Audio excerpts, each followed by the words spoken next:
हाँ जी, good morning dear students. आप सब लोग कैसे हो? और देखिए बेटा, हमारा सिलेबस अब धीरे धीरे अपनी गति बहुत ज़ोर से पकड़ने लगा है। लोगों ने सोचा भी नहीं है कि हमारा सिलेबस इतना हो गया है। अब देखिए, अब हम बात करते हैं अपने आगे की। हमारे सिलेबस में 7th चैप्टर अब हमारा ख़त्म होने की ओर है। मैंने आप लोगों को बताया था पिछली वीडियो में कि आप लोगों को मैं एम्पियर का परपथीय नियम पढ़ा रहा हूँ और आप लोगों को आगे के जितने भी प्रयोग पढ़ने हैं, जितने भी आपके एम्पियर के परपथीय नियम के अनुप्रयोग पढ़ने हैं, उन सभी के लिए ज़रूरी है बेटा कि आपको एम्पियर का परपथीय नियम याद होना चाहिए। तो एक बार एम्पियर के परपथीय नियम को हम लोग रिवाइज करते हैं, क्योंकि आज का टॉपिक हमारा उसी पर डिपेंडेंट है। देखिए बेटा, एम्पियर का परपथीय नियम क्या था? कोई भी बंद विद्युत परिपथ हो या लूप, उससे संबद्ध चुंबकीय क्षेत्र का रेखीय समाकलन, उससे संबद्ध चुंबकीय क्षेत्र का रेखीय समाकलन, बंद पृष्ठ है तो बेटा क्लोज इंटीग्रल आएगा, बंद समाकलन। तो किसी भी बंद पृष्ठ से संबद्ध चुंबकीय क्षेत्र का रेखीय समाकलन, उसमें परिबद्ध कुल धाराओं, उसमें परिबद्ध कुल धाराओं का कितना गुना होता है बेटा? म्यू नॉट गुना होता है। कितना गुना होता है? म्यू नॉट गुना। तो बेटा B vector dot D L vector बराबर म्यू नॉट समेसन आई। ठीक है, ये था एम्पियर का परपथीय नियम। अब हम लोगों को इस एम्पियर के परपथीय नियम पर अनुप्रयोग पढ़ने हैं कि इसका उपयोग कहाँ कहाँ होता है। तो सबसे पहला अनुप्रयोग है अनंत लंबाई के सीधे धारावाही चालक तार के कारण चुंबकीय क्षेत्र। बेटा इस स्थिति में मैं चुंबकीय क्षेत्र ज्ञात कर चुका हूँ। आपको याद हो, जब पाठ के शुरुआत में मैंने परिमित लंबाई के सीधे धारावाही चालक तार के कारण चुंबकीय क्षेत्र ज्ञात किया था और उसका फॉर्मूला आया था mu naught I upon 4 pi D और बेटा sine phi 1 plus sine phi 2, ये फॉर्मूला आया था चुंबकीय क्षेत्र का। और जब मैंने उसमें केस लिया था कि अगर चालक तार की लंबाई अनंत है तो अनंत होने की स्थिति में फाई 1 और फाई 2 दोनों कितने डिग्री के? 90 डिग्री के। तो साइन 90 प्लस साइन 90, 1 प्लस 1 2, 2 से 4 2 बार कट गया। तो बी बराबर बोलो क्या निकलेगा? Mu naught I upon 2 pi D, mu naught I upon 2 pi D, ये फॉर्मूला निकला था। अगर हमारा ये फॉर्मूला सही था तो आज हम चाहे इस टॉपिक को किसी भी डेरिवेशन से करें, किसी भी नियम से करें, बेटा फॉर्मूला वही निकलना चाहिए। तो देखते हैं क्या फॉर्मूला वही निकलता है या फिर थोड़ा बहुत अलग रहता है। देखिए तो बेटा पहले इसकी भाषा लिखते हैं। बेटा पहले इसकी भाषा लिखते हैं। तो देखिए, माना एक धारावाही चालक तार, माना एक धारावाही चालक तार और बेटा कितनी लंबाई का है? अनंत लंबाई का है। माना एक धारावाही चालक तार है बेटा और वो कितनी लंबाई का है? अनंत लंबाई का है। अब एक धारावाही चालक तार जो बेटा अनंत लंबाई का हो, उसकी वजह से चुंबकीय क्षेत्र कैसे ज्ञात करेंगे? अनंत लंबाई का है बेटा, इस तार से स्मॉल डी दूरी पर। अब देखो बेटा, मैं वही डी दूरी ले रहा हूँ ताकि फॉर्मूला जो की त्यों मैच हो जाए। बेटा आपके स्मॉल डी दूरी पर बिंदु पी पर बेटा परिणामी चुंबकीय क्षेत्र, परिणामी चुंबकीय क्षेत्र की गणना करनी है। परिणामी चुंबकीय क्षेत्र की गणना करनी है। तो देखिए बेटा, आपका एक चालक तार है, कितनी लंबाई का बेटा? अनंत लंबाई का। कितनी लंबाई का? अनंत लंबाई का। इसके किसी बिंदु O से D दूरी पर कोई बिंदु P है, D दूरी पर कोई बिंदु P है जिस पर आप लोगों को चुंबकीय क्षेत्र की गणना करनी है। माना चालक तार में प्रवाहित धारा आई है, ठीक है। माना बेटा आपके चालक तार में प्रवाहित धारा आई है।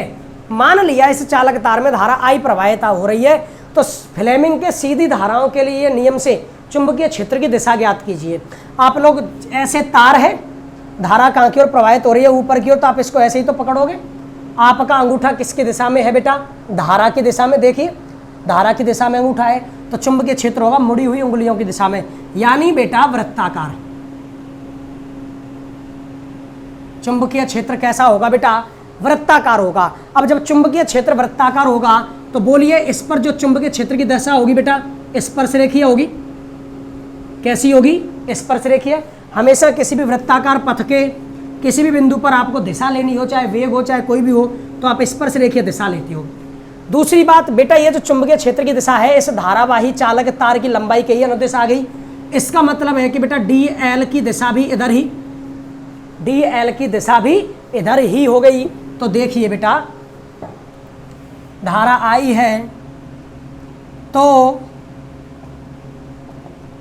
उत्पन्न चुंबकीय क्षेत्र चित्रानुसार, उत्पन्न चुंबकीय क्षेत्र चित्रानुसार बेटा कैसा होगा, वृत्ताकार होगा। उत्पन्न चुंबकीय क्षेत्र चित्रानुसार कैसा होगा, वृत्ताकार। तो आपको ही पता है कि अब बेटा चुंबकीय क्षेत्र ज्ञात करना है।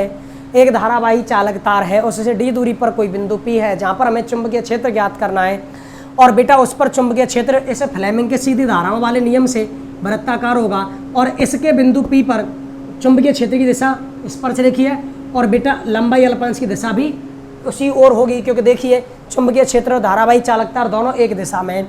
तो अब क्या यूज करोगे बेटा, एम्पियर के परिपथीय नियम से। अब एम्पियर का परिपथीय नियम क्या है बेटा, close integral B vector dot DL vector बराबर म्यू नॉट समेशन आई, या बेटा क्लोज इंटीग्रल BDL, देखो दोनों अदिश सदिश है, अदिश गुणा हो रहा है, तो BDL cos थीटा बराबर म्यू नॉट समेशन आई। तो देखिए बेटा, यहाँ B वेक्टर व DL वेक्टर बेटा समान दिशा में है। बोलिए B वेक्टर और DL वेक्टर समान दिशा में है कि नहीं है, समान दिशा में है। तो बताइए थीटा तो कितना हो गया बेटा, 0 डिग्री। थीटा 0 डिग्री हो गया, वाह कुल धाराएं कितनी प्रवाहित हो रही हैं, लूप से होकर। इस लूप से देखो लूप बन रहा है ये। अब इस वृत्ताकार पथ का मतलब इस लूप से होकर कितनी धाराएं प्रवाहित होंगी, कुल I, जो तार में होकर धारा प्रवाहित हो रही है वही लूप से प्रवाहित होंगी। तो समेशन I का मान I। तो फिर बेटा मान रखने पर आप मान रखिए, तो बेटा close integral BDL cos theta का मान 0, cos 0 बराबर म्यू नॉट I।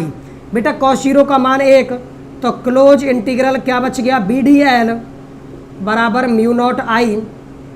आपको पता है B तो आपको ज्ञात करना है, तो B तो कहाँ निकाल लोगे आप, बाहर, B बाहर निकाल लिया। क्लोज इंटीग्रल DL बराबर म्यू नॉट I। अब आप लोगों को क्या करना है, इस DL का समाकलन निकालना है बेटा। देखो ये DL कहाँ माना गया, इस जगह पर, इस जगह पर। अब इस DL जैसे छोटे छोटे क्षेत्रफल अल्पांशों का योग पूरे इस वृत्ताकार पथ का लंबाई आएगी बेटा, इस वृत्ताकार पथ की लंबाई आएगी। छोटे छोटे क्षेत्रफल अल्पांशों का योग पूरे वृत्ताकार पथ की लंबाई आएगी, और इस पूरे वृत्ताकार पथ की लंबाई, क्योंकि देखो समाकलन हो रहा है, तो कुल मान बेटा छोटे छोटे क्षेत्रफल अल्पांशों का कुल मान यानी वृत्ताकार पथ की लंबाई। वृत्ताकार पथ की है बेटा त्रिज्या D, तो लंबाई क्या होगी, परिधि के बराबर, और परिधि क्या होगी बेटा 2πd होती है, 2πr, और r की जगह पर क्या लिख देंगे बेटा d। तो बोलिए कितनी होगी, 2πd। तो बेटा 2πd बराबर ये क्या हो गया, म्यू नॉट I। तो फिर बताइए चुंबकीय क्षेत्र क्या निकल कर आया बेटा, म्यू नॉट I बटे 2πd। तो क्या लिखोगे बेटा, अतः अनंत लंबाई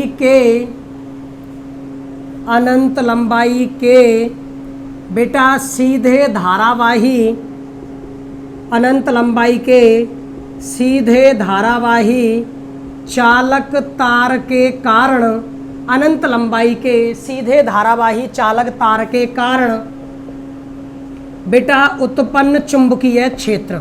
बताइए बेटा कितना निकला है, B बराबर निकला है म्यू नॉट I बटे 2πd। क्या निकला है बेटा, म्यू नॉट I बटे 2πd। बताइए वही फॉर्मूला निकला कि नहीं निकला, वही फॉर्मूला निकला है बेटा। इस तरह ये पता चल जाता है कि अगर कोई अनंत लंबाई का सीधा धारावाही चालक तार है तो उसके कारण जो चुंबकीय क्षेत्र क्या होगा बेटा, mu naught I upon 2 pi D. अब देखो डी बिंदु पी की दूरी है नियत, म्यू नॉट कांस्टेंट है, तो आपका जो चुंबकीय क्षेत्र है किसके समानुपाती आया, आई के। आई के अलावा म्यू नॉट कांस्टेंट, 2 पाई कांस्टेंट और डी तो बिंदु पी की दूरी है तो कांस्टेंट। तो आपका चुंबकीय क्षेत्र किस पर निर्भर कर रहा है, धारा पर। और यही तो ओरस्टेड ने बताया था। यानी हर फॉर्मूले में हमारी वही चीज निकल कर आ रही है कि चुंबकीय क्षेत्र धारा के समानुपाती। ओरस्टेड ने भी क्या कहा था, यही तो कहा था कि जितनी धारा प्रवाहित करोगे उतना चुंबकीय क्षेत्र उत्पन्न होगा। किसी भी धारावाही चालक तार में जितनी धारा प्रवाहित करोगे उतना ही चुंबकीय क्षेत्र उत्पन्न होगा। तो फिर बेटा बताइए बी बार समानुपाती आई, तो मुझे ग्राफ बनाना है बेटा बी में और आई में, बी में और आई में। बोलिए कैसा आएगा, समानुपाती का ग्राफ, बी समानुपाती आई। बी और आई में ग्राफ कैसा आ गया बेटा, समानुपाती का। क्लियर, यस या नो। तो इस तरह बेटा हम लोग किसी भी अनंत लंबाई के सीधे धारावाही चालक तार के कारण चुंबकीय क्षेत्र ज्ञात कर सकते हैं। क्लियर, तो आप लोगों को ये समझ में आ चुका है, बहुत अच्छे तरीके से मैं समझ रहा हूँ। और अगर फिर भी कोई भी कहीं भी दिक्कत है तो आप इस वीडियो को दोबारा देखें। बेटा मैं ये चाहता हूँ कि आप लोग जब भी रिवीजन करो टॉपिक्स का तो वीडियोज़ को दो वीडियो को देखकर रिवीजन करो, तो आपके कॉज बिल्कुल क्लियर हो जाएंगे। रिवीजन में कम टाइम लगेगा, समझ गए। भले ही स्पीड बढ़ाकर देख लिया करो, कोई दिक्कत नहीं, बस वीडियो देखकर रिवीजन करिए, ठीक है बेटा। तो आप इसको फटाफट से नोट करिए, फिर हम लोग आगे बढ़ जाते हैं। चलिए मैं इस पर आप लोगों को बेस्ड न्यूमेरिकल भी बता देता हूँ बेटा अभी, ताकि आप लोगों को कोई दिक्कत ही नहीं आए इनको करने में।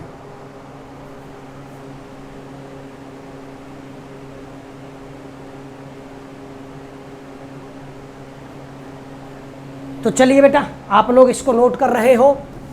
अब मैं इस पर बेस्ड न्यूमेरिकलों की बात करता हूं।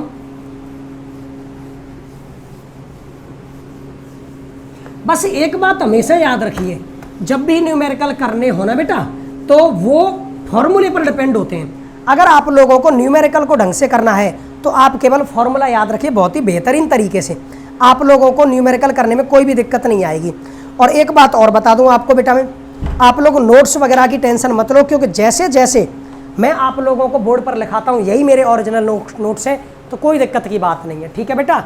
अब बात करते हैं आगे बात करते हैं बेटा, जैसे मान लीजिए एग्जाम्पल की, कोई भी इस पर न्यूमेरिकल तो है नहीं, एग्जाम्पल की बात करता हूँ। माना बेटा किसी भी चालक तार में धारा प्रवाहित हो रही है 2 एम्पियर, और वो सीधा पूछ लेता है उस चालक तार से 5 सेंटीमीटर की दूरी पर उत्पन्न चुंबकीय क्षेत्र की गणना करो।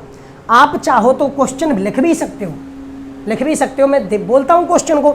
मैंने बोला किसी भी चालक तार में 2 एम्पियर की धारा प्रवाहित होने पर उससे 5 सेंटीमीटर की दूरी पर चुंबकीय क्षेत्र ज्ञात करो। तो बताइए B बराबर फॉर्मूला म्यू नॉट आई बटे 2 पाई डी। म्यू नॉट का मान है बेटा 4 pi into 10 to the power -7, I का मान है 2 एम्पियर, नीचे 2 पाई, डी का मान 5 सेंटीमीटर, तो इसको मीटर में बदला तो 5 गुणा 10 की पावर -2। तो बेटा 2 पाई से 2 बार, तो बेटा 2 दूनी 4 बटे 5, 10 की पावर -2 ऊपर जाएगा प्लस का 2, ये -7 है तो 10 की पावर -5, 5 का भाग 2 तो 0.5 अट्ठे 40, तो 8 गुणा 10 की पावर -5। तो क्या मैं इसको ऐसे लिख सकता हूँ 8 गुणा 10 की पावर -6, और वो भी किस में बेटा, टेस्ला में, चुंबकीय क्षेत्र का मात्रक टेस्ला। दूसरा उसने कहा 2 चालक तारों में, मैं लिख देता हूं ये क्वेश्चन, 2 चालक तारों में 2 एम्पियर व 3 एम्पियर की धाराएं प्रवाहित हो रही है।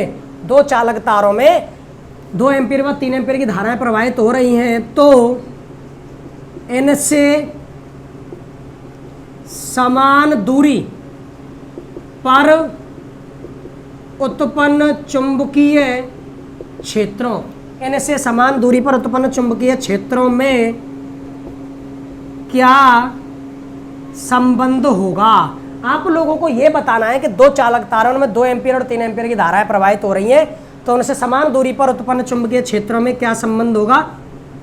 समान दूरी ले ली तो D1 बराबर D2, यानी बेटा D बराबर दे दिया कांस्टेंट, बेटा I1 बराबर दे दिया 2 एम्पियर, I2 बराबर दे दिया 3 एम्पियर। चुंबकीय क्षेत्रों में अनुपात पूछा है बोलिए चुंबकीय क्षेत्र धारा के कैसा होता है, समानुपाती। तो आप लोग अनुपात संबंध निकालना है, मतलब अनुपात निकालना है। तो B1 बटे B2 बराबर बोलिए क्या होगा, I1 बटे I2। तो फिर बोलिए बेटा B1 बटे B2 बराबर I1 का मान 2, I2 का मान 3। तो बोलिए चुंबकीय क्षेत्र क्या हो गया, B1 बराबर 2 बटे 3 B2। पहले तार के कारण उत्पन्न चुंबकीय क्षेत्र दूसरे तार से 2 बटे 3 गुना। और बेटा B2 क्या निकलेगा, B2 निकलेगा 3 बटे 2, इधर आ जाएगा 3 बटे 2 B1। इसका मतलब इनमें संबंध ये निकला कि पहला चालक तार दूसरे तार के कारण उत्पन्न चुंबकीय क्षेत्र के 2 बटे 3 गुना चुंबकीय क्षेत्र उत्पन्न करता है। दूसरे तार के कारण उत्पन्न चुंबकीय क्षेत्र पहले से 3 बटे 2 गुना उत्पन्न होता है। ठीक है, या फिर अगर आप लोगों को संबंध के रूप में इनका अनुपात बताना हो तो अनुपात क्या रहा, वही 2 बटे 3। क्या रहा, 2 बटे 3। तो इस तरह बेटा आप लोगों को ये न्यूमेरिकल कर लेने हैं। इन न्यूमेरिकलों को करिए, करके आप लोग अपना रिवीजन करिए।